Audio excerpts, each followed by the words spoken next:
What's up, YouTube? This is Too Raw for TV. I want to let you guys know that I'm going to continue with my ABA listings of top 10 ABA players. I'm going to continue with it tomorrow. Just got a little behind, so today with videos, so wasn't able to get to that. But I will continue with that tomorrow. But in this video, I think sometimes images can help to convey what my message is more so than just words. So I just want to help to further debunk this talking point that you often hear from certain people that LeBron's competition in the finals have just been so much more superior to Mike. And I think I did a video where I think the average amount of All-Stars that Jordan played against was something like 4.6 All-Stars per game, and LeBron's was like 4.7. So virtually the same. And that this myth that he played against more is a myth. It's not true. So I want to compare LeBron's supposed toughest team, the 2016 Warriors, with the Phoenix Suns. Now, both these teams have something in common. They both had the best record in the NBA in their respective seasons. The Suns won 62 games in 93. The Warriors won an NBA record 73. Both had some close calls during the playoffs. The Suns, quite a few times, had to come back from deficits, elimination. They were down 0-2 against the Lakers in the first round. I remember serving correctly. They had to come back and win 3 straight. That was back when the first round was a best of 5. And I think they had to come back from deficits in series against, who did they face in the second round? I can't remember, but I know in the finals, conference finals, they faced the Sonics. In 2016, the Warriors had to come back from a 3-1 deficit themselves versus the Thunder. Now, this is supposedly the most unbeatable, toughest team ever that LeBron was able to beat, which means they weren't unbeatable if he was able to beat them. But look, this is the starting lineup for that team in that finals. Steph Curry, Klay Thompson, Draymond Green, Harrison Barnes, and Iggy. And this is Barkley starting five. Charles Barkley, Kevin Johnson, Dan Marley, Richard Dumas, and Danny Ainge. Now,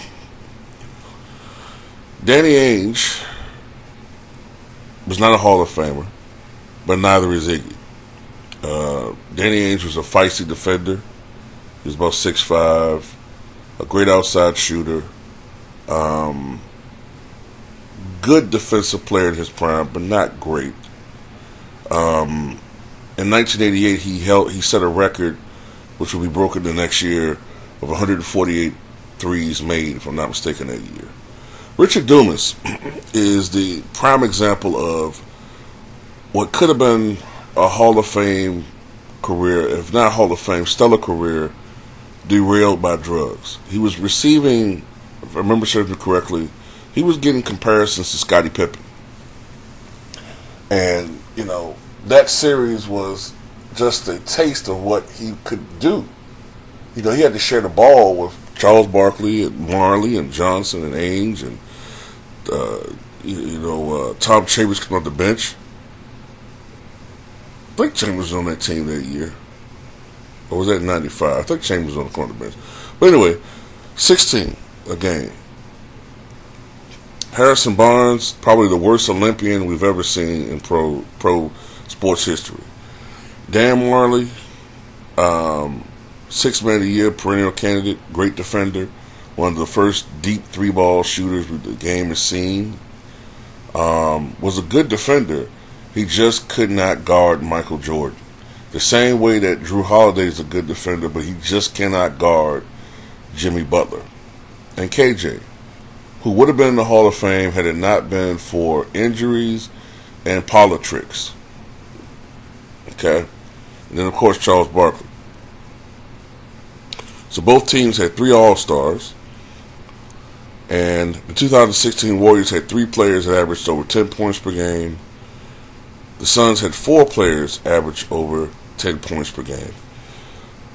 LeBron needed to have one of their hottest players suspended for a game. Then he also benefited from an injury to their best screen-setting interior defensive big man of that era, of the championship era, in my opinion, and Andrew Bogut. Now, look, the best center they had was Boogie, but as far as shot blocking and screen setting and rebounding, I think Bogut was their best center. He got injured after Game 5, remember? Jordan didn't have those benefits. Jordan had to play this team pretty much healthy. And he didn't have the benefit of playing alongside a guy of shooting ability like Kyrie Irving. Scotty's a Hall of Famer, but Scotty's strengths at those times was still slashing to the basket, his athleticism, all-around game. You know, he had a mid-range game out to about maybe 14, 15, 16 feet. But once he got past that range, his accuracy really dipped. You know, he didn't become a decent three-point shooter for another 2 years. But the point is, these are 2 great teams. 2 great teams. Probably the best team Michael Jordan ever played in the finals. That's the best team. Well, that's debatable because you could say the Kevin Durant teams were better. But as far as overall depth is concerned, that was the best team that he faced, LeBron. So let's just leave it at that. All right? One ain't so unbelievably better. There's just a bunch of BS.